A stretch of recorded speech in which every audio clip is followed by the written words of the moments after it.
Assalamualaikum warahmatullahi wabarakatuh. Selamat pagi, semangat pagi. Kembali di akhir pekan kali ini, saya menemani Sobat UNES semuanya dengan sejumlah informasi penting dan menarik lainnya. Bersama saya Nova Ayu, inilah UNES Pekan selengkapnya.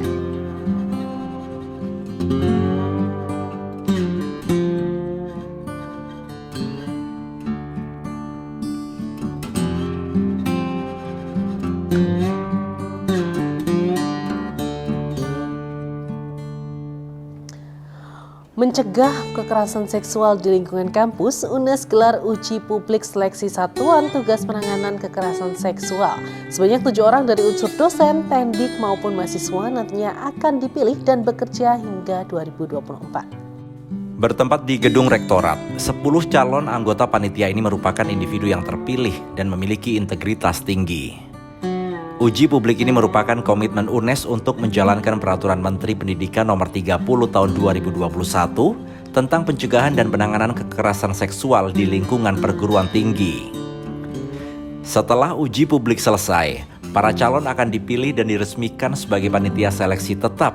Panitia inilah yang bakal menyaring anggota Satgas Kekerasan Seksual untuk periode 2022-2024. Uji publik Pansel PPKS ini dilatar belakangi oleh Peraturan Kemendikbudristekdikti Nomor 30 Tahun 2021 yang intinya mewajibkan setiap perguruan tinggi memiliki Satgas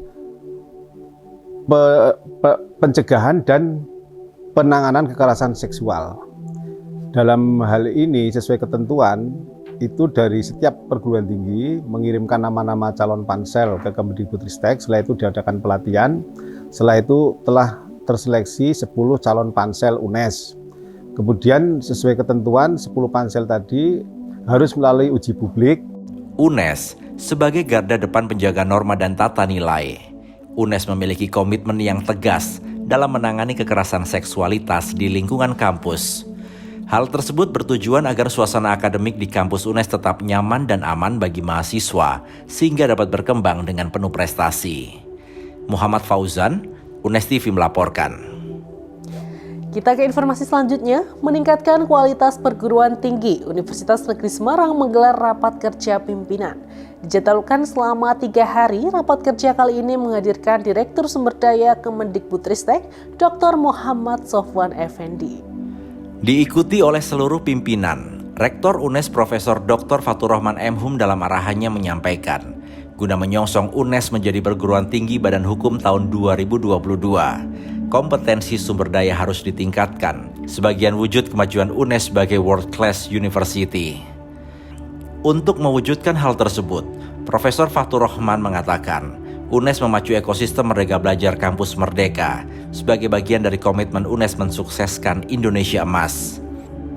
Menghadirkan Direktur Sumber Daya Kemendikbudristek, Dr. Muhammad Sofwan Effendi, dalam kesempatannya mengatakan dengan berbagai macam prestasi yang diraih UNES menjadi modal UNES dalam perubahan PTNBH. UNES diharapkan melakukan pengembangan kompetensi SDM serta melakukan uji kompetensi terhadap SDM yang ada khususnya tendik dan dosen. Muhammad Fauzan, UNES TV melaporkan. Mengawali bulan kemerdekaan kemarin, UNES kembali lahirkan 5 guru besar. Kebakaran dan inovasi dari para profesor ini diharapkan kian meningkatkan kualitas UNES sebagai perguruan tinggi kelas dunia. Lahirkan para cendekia. Universitas Negeri Semarang mengukuhkan 5 guru besar dalam 2 hari berturut-turut. Pengukuhan guru besar ini dari berbagai latar belakang keilmuan dilaksanakan pada Selasa dan Rabu lalu di Auditorium Profesor Wuryanto. Di hari pertama, 2 guru besar dikukuhkan yakni Profesor Dr. Nur Aini Habibah SSI MSI dari bidang ilmu jaringan tumbuhan yang berasal dari Fakultas Matematika Ilmu Pengetahuan Alam. Masih di hari pertama, ada Profesor Dr. Randes Nasuka MKes yang menjadi guru besar dalam bidang ilmu kepelatihan bola voli pada Fakultas Ilmu Keolahragaan UNES. Berselang 1 hari, UNES kembali kukuhkan 3 profesor, yakni Profesor Dr. Nana Karyadi Trimartuti MSI sebagai guru besar dalam ilmu lingkungan pada Fakultas Matematika Ilmu Pengetahuan Alam. Kemudian ada Profesor Dr. Nur Kudus MT IPM sebagai guru besar ilmu teknik keairan dan lingkungan dari Fakultas Teknik. Yang terakhir ada Profesor Dr. Hadromi SPD MT sebagai guru besar dalam bidang ilmu manajemen pendidikan otomotif dari Fakultas Teknik. Bertambahnya jumlah profesor tentu menambah pilar kekokohan UNES sebagai rumah ilmu pengembang peradaban unggul. Tentu, tak hanya kuantitas, semakin bertambahnya guru besar juga menjadi tolak ukur kian meningkatnya kualitas UNES sebagai perguruan tinggi kelas dunia. Ketika bertambah profesor, bertambah kecemerlangan ilmu yang dihasilkan oleh UNES. Dengan demikian kita berharap bahwa upaya transformasi UNES dari BLU menjadi PTNBH, juga transformasi pendidikan yang diharapkan oleh Bapak Menteri kita, Mas Nadiem Makarim, akan bisa tercapai. Karena kunci dari sebuah transformasi keilmuan, kunci dari sebuah kecemerlangan perguruan tinggi adalah SDM. Pengembangan sumber daya manusia melalui lahirnya para guru besar ini menjadi penguat UNES untuk terus berkomitmen, mendorong dan memfasilitasi para dosen agar terus berakselerasi mencapai jabatan akademik tertinggi sebagai profesor. Retno Wiratmi, Denny Effendi, UNES TV melaporkan. Sebelum menutup UNES pekan kali ini, saya ajak Anda untuk mengenal lebih dekat salah satu program studi yang mencetak ragam prestasi internasional. Apa saja sih yang dipelajari hingga bagaimana prospek serta gaji lulusannya? Simak selengkapnya dalam segmen Baca. Belajar apa, jadi apa?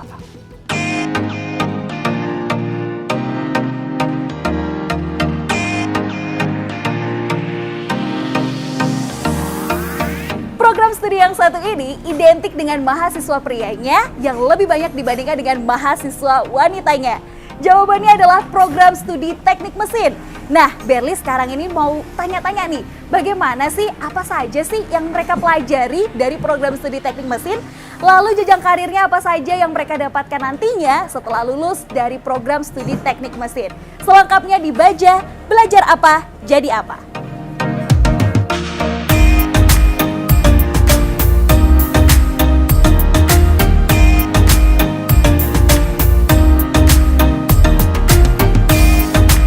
Oke, saat ini kita akan berbincang dengan salah satu dosen dari program studi teknik mesin, yaitu Bapak Rizky Fitri Naryanto. Selamat sore Bapak. Selamat sore. Sehat Bapak? Alhamdulillah. Alhamdulillah, harus Ya. sehat ya Pak Ya, ya. harus Oke, semangat. nah ini buat Sobat UNES yang lagi nonton Baja, belajar apa jadi apa hari ini. Saat ini Berlian sedang bersama Dr. Eng Rizky Fitri Naryanto STMN. Bener gak Pak kira-kira nih? Betul. Betul ya, luar biasa. Udah dilihat dari gelarnya nih banyak sekali ya Pak. Tapi kayaknya saya nanti hanya memanggil Bapak Pak Rizky saja. Boleh, ya? boleh, Oke, boleh. Pak Rizky. Bapak Rizky ini merupakan dosen dari Fakultas Teknik, tepatnya di program studi teknik mesin. Ya. Oke, sudah berapa lama Pak kira-kira menjadi dosen di UNES? UNES, ya dosen di UNES sejak 2013. Jadi mungkin sekitar ya 7 tahun ya, 7 Oke. tahun, 8 tahun begitu. Wow, Ya. luar biasa ya, 7 tahun nih teman-teman Sobat UNES. Ya. Nah Pak, sebelum saya, ini sebenarnya saya juga penasaran nih, mungkin teman-teman Sobat UNES yang ada di belakang saya ini ya. Tapi sebelum itu mungkin saya ingin sedikit tanya-tanya nih Pak, mengenai Boleh. program studi teknik mesin Boleh. yang katanya identik dengan banyaknya mahasiswa pria dibandingkan mahasiswa wanita. Ya. Nah ini kalau mungkin dari mahasiswa sendiri Pak, yang menjadi mahasiswa program studi teknik mesin, apa saja sih sebenarnya Pak yang mereka pelajari? Oke, jadi untuk Fakultas Teknik, jurusan teknik mesin di Fakultas Teknik Universitas Negeri Semarang, kita memiliki 3 program studi. Baik. Yang pertama yaitu yang paling tua, pendidikan teknik mesin. Iya. Kebetulan akreditasinya adalah A. Kemudian yang kedua pendidikan teknik mesin, pendidikan teknik otomotif, maaf. Kemudian yang ketiga adalah teknik mesin non kependidikan. Baik. Gitu. Nah, apa saja yang dipelajari di sana? Banyak hal, ya. Misalnya kalau yang untuk teknik mesin non kependidikan, mereka ada beberapa konsentrasi. Satu diantaranya yaitu bidang otomotif, kemudian bidang energi dan bidang manufaktur material, gitu. Iya. Nah, salah satu aplikasinya adalah ini. Ini adalah salah satu dari otomotif, gitu ya. Jadi mahasiswa mereka mencoba untuk mengimplementasikan ilmu yang ada di kelas Iya. menjadi sebuah produk nyata seperti itu. Wow. Ya, untuk lulusannya mungkin dari teknik mesin sudah banyak ya, mulai dari awal kemudian sampai sekarang ada yang bergerak di bidang memang pendidikan sebagai pengajar di STM maupun juga di teknik mesin sebagai dosen. Ada juga yang bekerja di company, perusahaan, dan juga ada yang membuka wirausaha, membuka usaha sendiri. Macam-macam ya Pak, Macam-macam, jenjang karirnya ya. luar biasa. Nah, terakhir Pak, mungkin ini saya agak sebenarnya kalau ngomongin soal kelebihan, pastinya kelebihannya menghemat energi ya Sobat UNES ya. Ada nggak sih Pak kesusahan ketika membuat mobil Pancanaka ini, apalagi anak-anak mahasiswa yang Bapak bimbing gitu kan? Ada nggak sih kesusahan-kesusahan yang mereka rasakan gitu? Ya susah itu pasti ada, tapi karena perasaan hobi, senang, nah itu hilang susahnya ya. Oke. Ya, jadi kalau susah ya kita harus menemukan satu settingan yang tepat antara konsumsi bahan bakar dengan jenis engine-nya, gitu, jenis mesinnya, agar dicapai torsi maksimal lah, semuanya sebagai maksimal itu. Itu yang jadi tantangannya. Itu kami menganggapnya itu bukan kesulitan, itu tantangan gitu. Benar. Ya, jadi kalau dengan adanya seperti itu kita akan semakin terpacu gitu. Oke. Sebelum saya mungkin istilahnya akan berbincang dengan teman-teman dari tim Pandawa Pak, apa sih Pak yang ingin Bapak sampaikan terakhir nih? Harapan untuk mahasiswa-mahasiswa atau sobat-sobat UNES yang mereka ingin masuk nantinya di program studi teknik mesin. Kira-kira apa Pak? Untuk adik-adik maupun masyarakat yang ingin bergabung dengan kami di jurusan teknik mesin UNES, silakan bergabung. Nanti kalian bisa ikut serta menyalurkan hobi, selain juga belajar, kan bisa menyalurkan hobi. Kami juga di sini mewadahi berbagai macam hobi, baik itu hobi yang bersifat otomotif, ada juga tadi yang robobot atau kapal, ada juga yang pesawat, begitu sesuai dengan selera kalian. Ya, UNES sekarang sudah bereputasi internasional, mendunia untuk Indonesia. Terbukti sudah adanya satu keikutsertaan di event internasional. Dan mohon doanya mungkin dari adik-adik masyarakat sekitar agar kami mampu mengharumkan nama masyarakat Indonesia, terkhusus pada Universitas Negeri Semarang. Ya, amin. Ya, kita doakan nih semoga sobat UNES yang lagi nonton Baja kali ini, kita doakan ya. Ini semoga juara Pak. Amin. Ya. Luar biasa. Terima kasih Pak Rizky ya atas penjelasan-penjelasan yang luar biasa. Saya doakan semoga sukses Pak. Amin. Untuk lomba dan segala macamnya, pokoknya harus kuat dan sukses pokoknya Pak. Sehat selalu. Terima kasih Pak Ya, Rizky. terima kasih. Baik.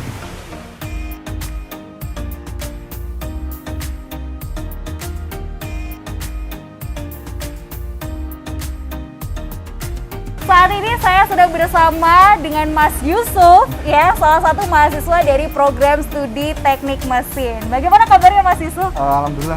Alhamdulillah sehat ya. Kalau Mas Yusuf ini tuh program studinya berarti teknik mesin murni atau bagaimana? Iya, dari program studi teknik mesin murni. Oke, nah sebelum kita ngomong-ngomong soal mobil Pancanaka nih Mas, saya mau tanya, kenapa dulu awalnya Mas Yusuf itu kepikiran ingin masuk teknik mesin murni? Yang pertama mungkin saya sedikit cerita ya Kak. Iya, boleh. Karena memang dulunya waktu SMK saya itu teknik pemesinan, sehingga mungkin pandangan kedepannya untuk lanjut studinya lebih ke teknik dan lebih khususnya spesifiknya itu di teknik mesin. Kenapa? Karena saya milih ke teknik mesin murni, karena kan kalau memang pendidikan kan konsennya untuk jadi guru. Nah, karena memang saya inginnya ke ilmu praktis atau ilmu-ilmu dunia keteknikan, jadinya saya memilih untuk teknik mesin murni. Wah, jadi ceritanya selinier sama waktu SMK berarti iya, dulu SMK ya? dulu. Oke, nah memang biasanya gitu sih, kalau udah SMK-nya itu berkaitan dengan teknik mesin atau otomotif, nanti kuliahnya pasti akan ingin untuk masuk itu juga. Nah awalnya nih dari Mas Yusuf sendiri untuk membuat mobil Pancanaka tuh apa sih yang perlu diperhitungkan pertama kali itu? Pertama memang kita sebelum proses produksi atau pembuatan mobil, memang pertama kita harus merancang dulu. Nah, sekarang juga ada software CAD gitu Kak, jadi semua memang bisa didesain secara virtual terlebih dahulu, sehingga nanti ketika kita eksekusi kita itu minim kesalahan Kak, seperti itu. Jadi memang sebelumnya memang kita rancang dengan mungkin apa namanya, tidak sembarangan iya, gitu tidak sembarangan. ya, dibuat Jadi, dulu kerangkanya. Sehingga nanti waktu eksekusi memang sesuai yang kita harapkan. Wow, semangat tim Pandawa dan juga Mas Yusuf dan juga teman-teman ya. mungkin Mas Yusuf terakhir ya, apa sih yang ingin Mas Yusuf sampaikan nih kepada teman-teman Sobat UNES yang nantinya terinspirasi menonton video kita kali ini terkait mobil Pancanaka ini? Apa nih yang pengen Mas sampaikan? Mungkin kalau dari saya yang pertama mungkin keluarlah dari zona nyaman, Kak. Nah itu tuh yang paling penting, ada lagunya loh ya, tahu kan ya? Oke, intermezzo terus apalagi tuh Mas kira-kira? Mungkin cari passion dan minat yang sesuai sama pribadi kita masing-masing untuk mengembangkan diri kita sendiri. Oke, tapi ini saya penasaran nih sama Mas Yusuf, passion. Nanti setelah lulus pengen jadi apa? Ayo, apa tuh kira-kira? Pengen jadi, tadi kan ada beberapa yang disebutkan oleh Pak Rizky ya. Ada yang bekerja di company, memiliki usaha sendiri, menjadi dosen. Kira-kira Mas Yusuf nanti kebayangnya kalau lulus menjadi apa nih? Kalau saya pribadi, kalau memang ada rezeki, pinginnya studi lanjut lagi. Tapi kalau memang tidak, kerja juga tidak masalah. Sehingga fleksibel aja sih, Kak. Yaps, oke, semangat ya Mas Yusuf. Ini juga semangat untuk tim Pandawa Mobil Pancanaka ya. Dan tadi penjelasan sedikit dari Mas Yusuf dari tim teknis, betul kan ya, Mobil Pancanaka. Dan kita akan melihat bagaimana penjelasan dari tim non teknis masih di tim Pandawa Mobil Pancanaka.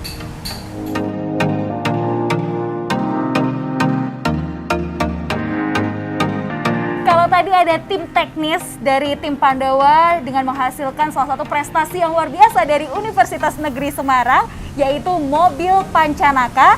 Sekarang Berlian bersama dengan tim non teknisnya dari tim Pandawa, yaitu Mas Denny. Halo Mas Denny. Ya, halo Mbak. Oke, Mas Denny ini dari program studi apa nih kalau boleh tahu? Dari program studi pendidikan teknik otomotif. Wow, berarti relevan dong dengan sekarang yang dikerjakan. Nah, tadi kan saya bersama dengan Mas Yusuf selaku tim teknis. Tim teknis itu lebih kayak bagaimana nih proses pembuatannya mobil Pancanaka ini. Nah, perbedaannya apa sih Mas sebenarnya tim teknis dengan tim non teknis nih? Kalau yang pertama perbedaan dari tim teknis sama non teknis itu, kalau teknis lebih fokus ke pembuatan mobilnya, kalau tim non teknis itu lebih menyiapkan kayak dari keuangan, terus publikasi sama sponsorshipnya Mbak. Wow, jadi lebih ke kegiatan administratifnya ya. Itu berarti terkait dengan kalau misalnya ingin mendaftar suatu perlombaan, apakah berarti tim non teknis yang memaju? Iya, benar sekali Mbak. Kalau untuk administrasi perlombaan dari non teknis juga, terus untuk administrasi di bagian jurusan, fakultas maupun universitas dari tim non teknis yang mengelola. Oke, nah Mas mungkin bisa diceritakan sedikit ya, tim Pandawa ini sendiri itu beranggotakan berapa orang sih sampai akhirnya dibagi tim teknis dan tim non teknis? Dan tadi juga diceritakan tim teknis itu sebenarnya ada divisi lagi. Itu bener. Berapa totalnya tuh? Total itu sekitar 34 totalan. Iya. 34 orang? Iya, untuk tim Pandawa dari bagian non teknis maupun teknisnya. Oke, banyak juga ya.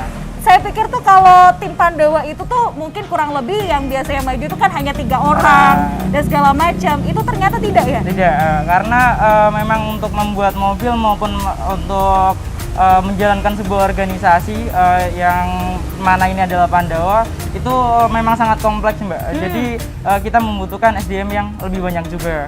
Betul sekali sih. Nah Mas, kalau untuk pembuatan mobil Pancanaka ini sendiri saya tahu pasti disupport full dari Universitas Negeri Semarang. Benar ya kan? sekali. Mengenai pendanaannya. Tapi mungkin bisa diceritakan nggak sih Mas soal pendanaan sehingga terbuatnya mobil Pancanaka ini? Oke, untuk pendanaan sendiri dari tim Pandawa itu dapat dari fakultas yang pertama, terus yang kedua dapat dari universitas, dan yang terakhir untuk pendanaan dapat dari sponsorship. Nah, sponsorship itu mungkin bisa dijelaskan apa saja nih Mas?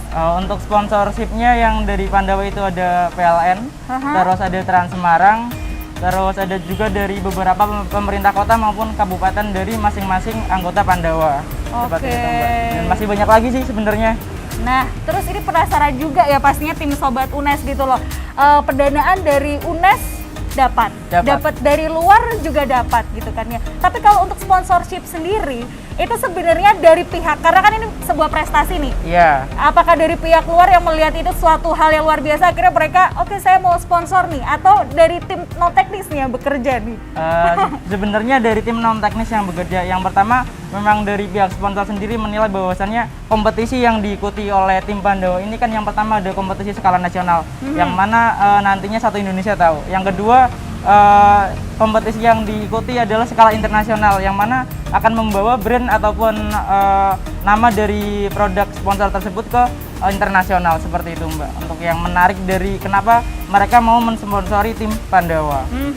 Nah, terakhir mungkin harapan dari seorang Mas Denny gitu kan, untuk nanti kan ini akan diturunkan ke anak adik-adik ya. Apa nih yang harapannya mungkin untuk tim-tim Sobat UNES yang lagi menonton acara ini? Harapannya untuk tim-tim Sobat UNES yang lagi menonton acara ini, kalau kalian punya bakat, punya minat dan di bidang otomotif atau di bidang lainnya yang berhubungan dengan utamanya mobil hemat energi, silakan kalian bisa salurkan melalui Pandawa Tim UNES. Yaps, luar biasa. Terima kasih ya Mas Denny. Iya, sama-sama Mbak. Mas Denny, saya boleh dong test drive? Masuknya saya cuma masuk aja sih.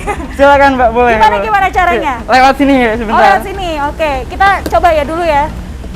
Lewat sini, terus saya masuk. Masuk ya, kakinya dulu. Masalahnya ini saya muat atau enggak ya? Muat, Mbak. Muat. Ini masuk aja. Masuk aja, silakan. Kita coba ya.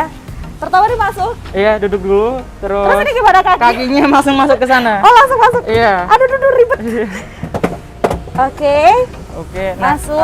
Itu ada yang sebelah kanan itu pedal gas, nih, Mas? sama yang sebelah kiri itu pedal rem. Dan untuk sistem kemudinya ya bisa di situ. Wow, ini kayak Kalau main di F1 itu ya. Kalau mau dinyalain bisa itu diputar Mbak yang merahnya. Mas ini nanti jalan nggak? Enggak, aman. Gimana caranya? Diputar yang sininya, ya. Ini? Diputar ke kanan. Oke. Luar biasa. Terima kasih Mas Denny. Iya, sama-sama Dan Mbak. juga terima kasih untuk Sobat UNES yang kali ini menonton episode luar biasa dari Baja Belajar Apa Jadi Apa. Ditunggu episode selanjutnya. Sampai berjumpa lagi. Bye. Saya mau pergi dulu ya. Ditutup Mas, boleh Mas? Ditutup aja Mas. Informasi dari rekan Berli tadi sekaligus menjadi akhir dari perjumpaan kita kali ini. Terima kasih dan terus ikuti ragam informasi penting dan menarik lainnya dalam UNES Sepekan. Mewakili kerabat kerja yang bertugas, saya Nova Ayu pamit undur diri. Wassalamualaikum warahmatullahi wabarakatuh.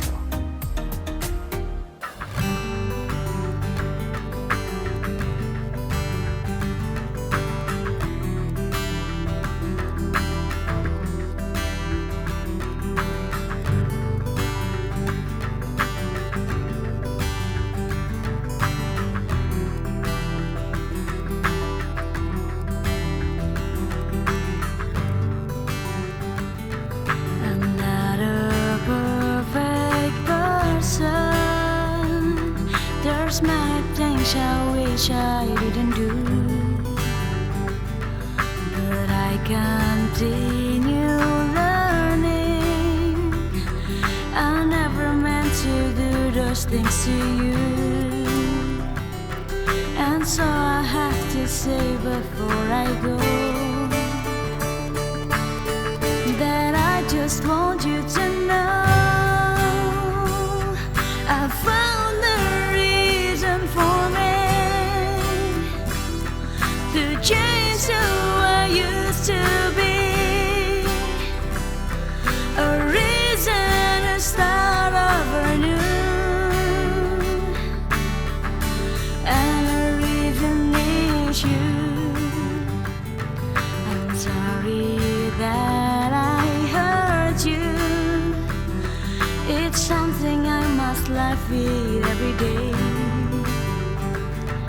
and all the pain I put you through, I wish that I could take it all away and be the one who captures all your tears. That's why I need you to hear. I found the reason for me to change who I used to be, a reason to start over new, and the reason is you, and the reason is you.